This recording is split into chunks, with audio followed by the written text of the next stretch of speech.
हम वचन देखेंगे उत्पत्ति का 3 अध्याय का पहला पद। यहोवा परमेश्वर ने जितने बनेले पशु बनाए थे उन सब में सर्प धूर्त था। और उसने स्त्री से कहा, क्या सच है कि परमेश्वर ने कहा है कि तुम इस वाटिका के किसी वृक्ष का फल न खाना? क्योंकि सर्प बता रहा है कि क्या तुम्हें परमेश्वर ने मना किया है कि इस वाटिका के फल को तुम्हें नहीं खाना है?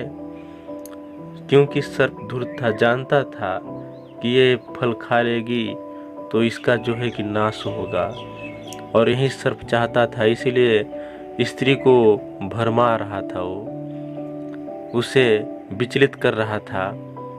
बहुत सोचने के बाद स्त्री ने सर्प से कहा कि ऐसी बात नहीं है कि हम नहीं खा सकते। खाने के लिए प्रभु ने हमें इस वाटिका में फल दिए हैं, लेकिन प्रभु ने हमें मना किया है जिस फल को हमें उससे नहीं छूना है, नहीं तो हम मर जाएंगे।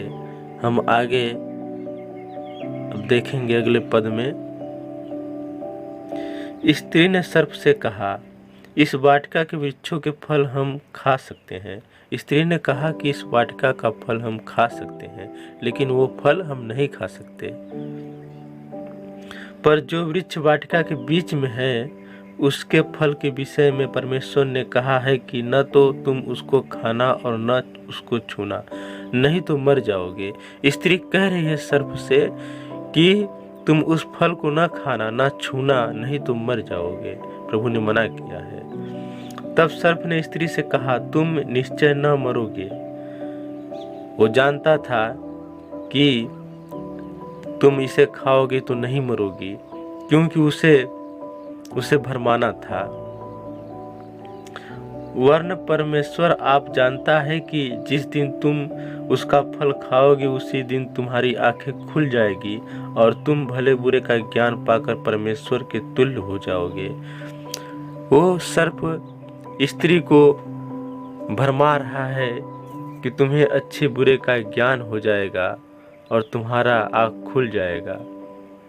जो सब स्त्री ने देखा कि उस वृक्ष का फल खाने में अच्छा और देखने में मनभावक और बुद्धि देने के लिए चाहने योग्य भी है, तब उसने उसमें से तोड़कर खाया और अपने पति को भी दिया और उसने भी खाया। देखिए, यहाँ पे पाप कर बैठते हैं आदम और हव्वा, उसके कहने पे फल को खा लेते हैं। तब उन दोनों की आंखें खुल गई और उनको मालूम हुआ कि वे नंगे हैं। सो उन्होंने अंजीर के पत्ते जोड़ जोड़ कर लंगोट बना लिया, क्योंकि उनको ज्ञान हो गया कि हम नंगे हैं। तब यहोवा परमेश्वर जो दिन के ठंडे समय वाटिका में फिरता था, उसका शब्द उनको सुनाई दिया। तब आदम और उसकी पत्नी वाटिका के वृक्षों के बीच यहोवा परमेश्वर से छिप गई, उनसे डरने लगी और छिप गई कि हम कैसे प्रभु के पास जाएंगे, कैसे उनके सामने जाएंगे। प्रभु उन्हें बुलाता रहा लेकिन वो सुनते नहीं। तब यहोवा परमेश्वर ने पुकार कर आदम से पूछा, तू कहाँ है? परमेश्वर ने आदम से पूछा, तू कहाँ है? तू किस जगह है? आदम बहुत चक्का रह गया कि मैं क्या कहूँ। उसने कहा, मैं तेरा शब्द बारी में सुने कर डर गया, क्योंकि मैं नंगा था इसलिए छिप गया। उसने कहा, किसने तुझे चिताया कि तू नंगा है? जिस वृक्ष का फल खाने को मैंने तुझे मना किया था, क्या तूने उसका फल खाया है? उसने कहा कि हाँ। आदम ने कहा, जिस स्त्री को तूने मेरे संग रहने को दिया है उसी ने उस वृक्ष का फल मुझे दिया और मैंने खाया है, क्योंकि आपने ही मुझे इस स्त्री को दिया है, उसने ही मुझे यह फल खिलाया है। तब यहोवा परमेश्वर ने स्त्री से कहा, तूने यह क्या किया है? स्त्री ने कहा, सर्प ने मुझे बहका दिया तब मैंने खाया। स्त्री भी बोलती है कि नहीं, मुझे सर्प ने बहकाया है इसलिए मैंने खाया है, इसमें मेरा कोई कसूर नहीं है।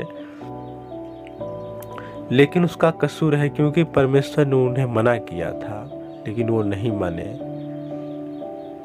तब यहोवा परमेश्वर ने सर्प से कहा, तूने जो यह किया है इसलिए तू सब घरेलू पशुओं और सब बनेले पशुओं से अधिक शापित है। तू पेट के बल चला करेगा और जीवन भर मिट्टी चाटता रहेगा। तब प्रभु ने कह दिया कि अब तू पेट के बल चलेगा और तू मिट्टी चाटता रहेगा, और मैं तेरे और इस स्त्री के बीच में और तेरे वंश और इसके वंश के बीच में बैर उत्पन्न करूंगा। वह तेरे सिर को कुचल डालेगा और तू उसकी एड़ी को डसेगा। प्रभु ने उसे दिया श्राप। फिर स्त्री से उसने कहा, परमेश्वर ने, मैं तेरी पीड़ा और तेरे गर्भवती होने के दुख को बहुत बढ़ाऊंगा। तू पीड़ित होकर बालक उत्पन्न करेगी और तेरी लालसा तेरे पति की ओर होगी और वह तुझ पर प्रभुता करेगा। कौन करेगा प्रभुता? उसके पति। और आदम से उसने कहा, तूने जो अपनी पत्नी की बात सुनी और जिस वृक्ष के फल के विषय में मैंने तुझे आज्ञा दी थी कि तू उसे न खाना, उसको तूने खाया है, इसलिए भूमि तेरे कारण शापित है। तू उसकी उपज जीवन भर दुख के साथ खाएगा और वह तेरे लिए कांटे और ऊंट कटारे उगाएंगी और खेत की उपज खाएगा।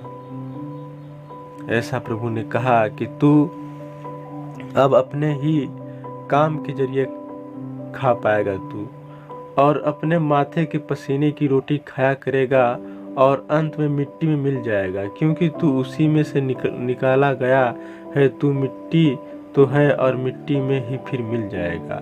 प्रभु ने कह दिया कि तू मिट्टी से ही बनाया गया था और मिट्टी में ही तू मिल जाएगा। और आदम ने अपनी पत्नी का नाम हव्वा रखा, क्योंकि जितने मनुष्य जीवित हैं उन सब की आदि माता वही हुई।